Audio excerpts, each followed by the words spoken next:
All right, I'm here with Lisa from Orestea. How are you doing Hi. today? Yeah, pretty good, pretty good. All right, let's jump into it and talk a little bit about what's going on with the band, and talk a little bit about what's going on with the lineup. Okay, well, anyone who pays attention to our Facebook page will probably see that there's been quite a few changes going on recently.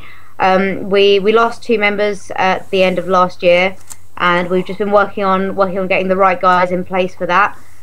First up, we got Jack Slade on drums, who he's just amazing, and he was everyone's first choice for who we'd want to replace Will should that ever occur. So we were really lucky that he actually wanted to join the team. And we've been doing shows with him so far, which has been really cool. And last week we actually recruited a new guitarist as well. So everything's looking like it's sorted now, and we're just ready to make some music and get on with 2012 really. Now, do you think any of the lineup changes, do you think any of that is going to affect the sound at all, or are you going to be able to pick up where you left off, or are you going to have like a different kind of sound coming out of you? I think when you have like lineup changes within a band, it's always going to make some sort of difference to the sound because obviously everyone writes differently, and being that we've always been a band that writes as a group rather than just kind of having the core members writing the songs and bringing them to the other members of the team. I think having the new guys in it isn't so much gonna. I don't think it'll help like make us take a step back or anything. I think it's just gonna help us progress because we've got those extra influences to kind of work with, and yeah. So you're gonna hear some of their kind of flavour coming through in the new songs, but at the same time, like me and Lloyd have always been really kind of involved in the writing process. So you've still got us there. So it will sound like Orestea, but Orestea Mark II. Okay. You guys have signed a label deal in Japan. Yes. Now, how do you know how record sales have been over there? Really good actually. We're much better than we expected, considering like we've never been over there, and I mean this for us has been our first experience with any sort of record label because we're not signed in the UK. We do everything off our own back over here. And yeah, the amount of work that they put into promoting the album was just fantastic. And they've just been a joy to deal with. It's pretty crazy because they were sending us pictures over, and we were seeing like our record just on a stand in Tower Records in Tokyo, like with a display the same size as like Linkin Park, 30 Seconds to Mars, and these are like these huge bands that are doing like fantastically well all around the world.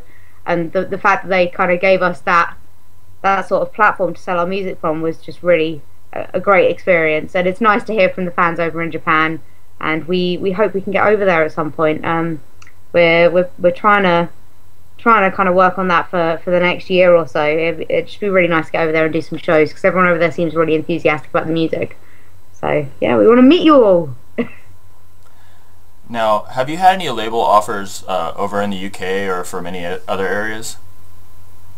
In the UK, we've been approached by a couple of small, like, independent labels, but really, like, the kind of deals they were offering us, like, they didn't. I don't know. It didn't seem like there was a lot in it for us because I mean, we've been dealing with the business side of things ourselves for a very long time now, and like we've learnt so much as we've gone along that we kind of feel like the only reason there would be for us to sign a label is like if we were going with someone who really had like the extra contacts and like had the platform to kind of push us further rather than taking the work off our hands. Like if we sign with an indie, it would probably make our lives easier, but I don't think we would get any further. Does that make sense? Yeah, I've actually one of my last interviews was with Grog from Die So Fluid. You know what, my first ever, this is completely irrelevant, but my first ever gig on stage with a band was supporting those guys when I was 12, and I was in a band called Release, and we opened for Die So Fluid. So that's good to know. She was very nice, very friendly. Yeah, she actually said that she was talking to a bunch of small labels, but that the biggest thing with that is they don't seem to have the backing, the financial backing in order to support the bigger tour. So it's kind of like you said, you do a lot of the back work anyway, and they're just taking care of that.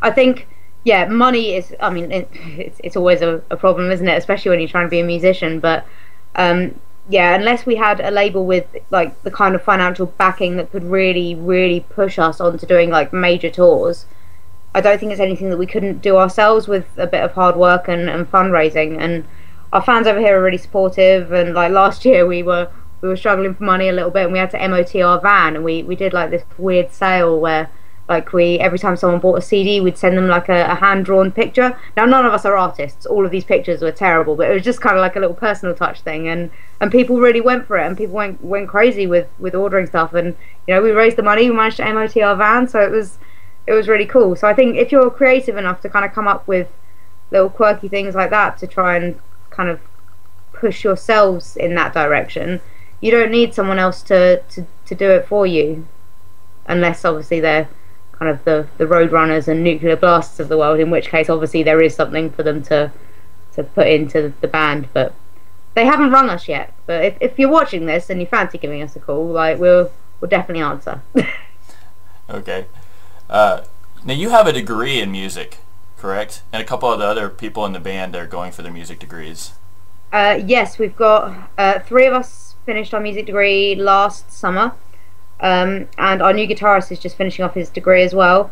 I don't think Jack did. I think Jack just went straight into touring. Jack's had a pretty interesting musical life. He's actually got a band over in the US called Dangerous New Machine that he tours with sometimes as well. So he's very much been living and breathing music for a while now. Okay. Oh, that band's actually like a couple hours away from me. They're in Georgia, I believe. Yeah. I've actually posted them on the site. Wow, I never knew that. Yeah. No, Jack's our new drummer. So yeah, he gets around a bit. Okay. How do you think having music degrees has helped you guys professionally as musicians? Or if it hasn't.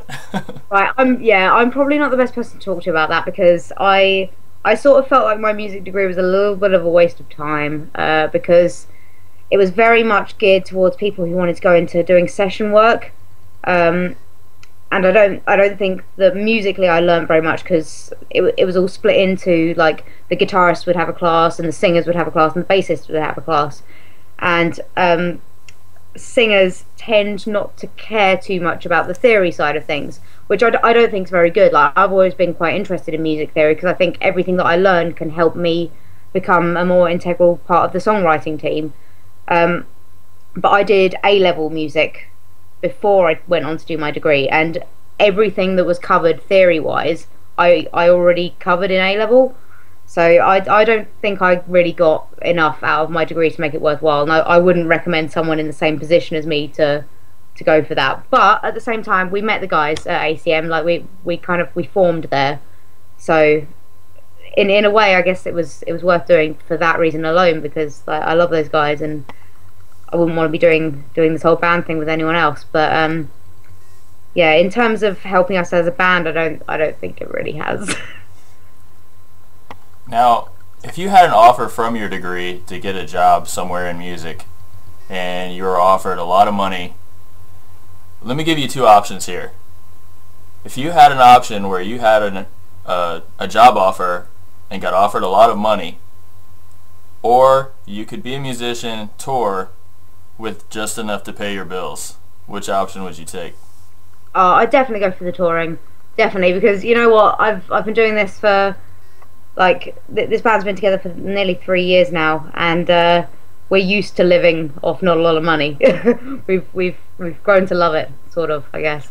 But I love touring. I love being on stage. I love playing shows, and that's been it for me ever since I was about 12 years old. I've always known in my head that this is what I wanted to do, and as tempting as I think it would be, I think working in music and it not being the right area would sort of make me resent music a little bit. And obviously, like my shelf life is only as long as I can carry on doing live shows for, and after that would be a different case, I guess. Like I'd love to go into working in the music industry on a business side of things after I've finished my touring life. But for now, no, I'd definitely take the touring option. Now, talking about touring, you guys have had like kind of an interesting tour past. There's been like trips to the hospital and keys missing. Oh, we're a really unlucky band. Things go wrong every single time we go out, but it makes it fun. And looking back on it, we can laugh at every single time something like that's happened. But yeah, I think the tour we did at the start of last year, where we took our friends Veer out, that was definitely the most catastrophic because we had 3 hospital trips and we had the keys locked in the back of the van, so we had to get the AA out, but they couldn't get to us before we had to go on stage. So Veer had to wait in our van, get this guy to break the partition wall in our van and get the keys out of the back. And then they came running in like halfway through our set with like, yeah, we found your keys, we've got your keys. So we didn't know. We were on stage not knowing whether we were going to be able to drive to the hotel or not because we thought we were just going to be stuck outside in Bristol. So yeah, that was one of the funnier days. And then yeah, we had 3 hospital trips. Lloyd has back and neck problems, and he put his neck out in Exeter. So again, the Veer girls had to drive us to the hospital because Lloyd couldn't drive. Then I like just before we'd gone on tour, I'd had a like pretty major stomach operation, and I'd sort of been told that I shouldn't be touring, and I sort of ignored it. And then we went to a theme park, which was a really bad idea. And then we did a show straight afterwards, and yeah, I was just in agony when I came off stage. So I ended up overnight in hospital in Coventry. I didn't get any sleep, and then had to do a show in Cambridge the next day. So I think between being in hospital and playing that show, I got half hour's sleep in the back of the van, like about an hour before we went on, just because I was like, guys, I'm gonna die on stage if I don't get a nap before I go on stage.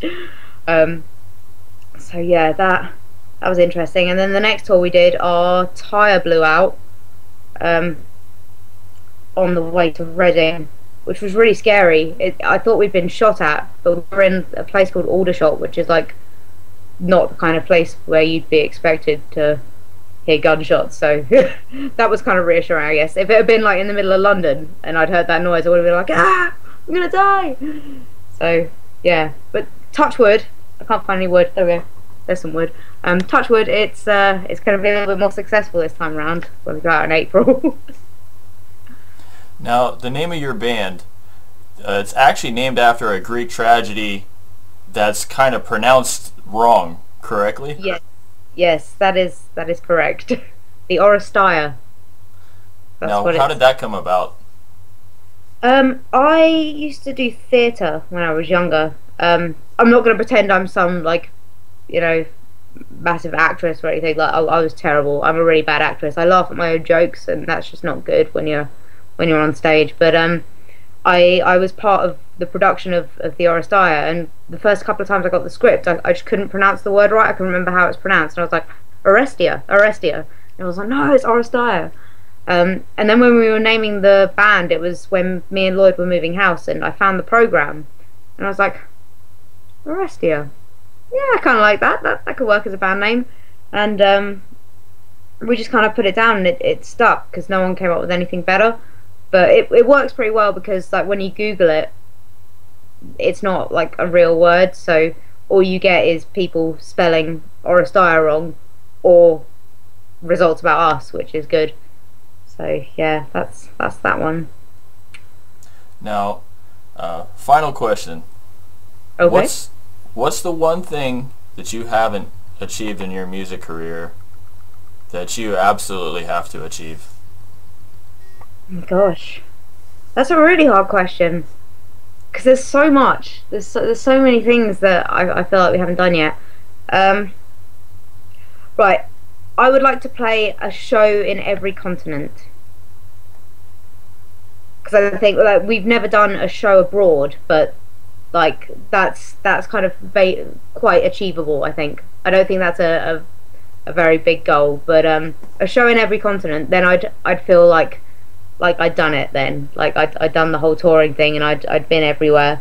It would just be really nice to get the opportunity to travel the world and do music because it's something I love and something that I've always wanted to do. So yeah, that would be it for me. All right. Is there anything you would like to say to your fans? we're announcing tour dates this week, so keep your eyes peeled for those. I'm not going to say which day because we prefer to spring it on you, but yeah, so keep an eye on Facebook for that, and yeah, we can't wait to play you guys some new material with our new lineup, and we hope that you can embrace it as much as you have done the album. All right, thanks so much for spending the time with us. Well, no worries. It was lovely talking to you. Cheers.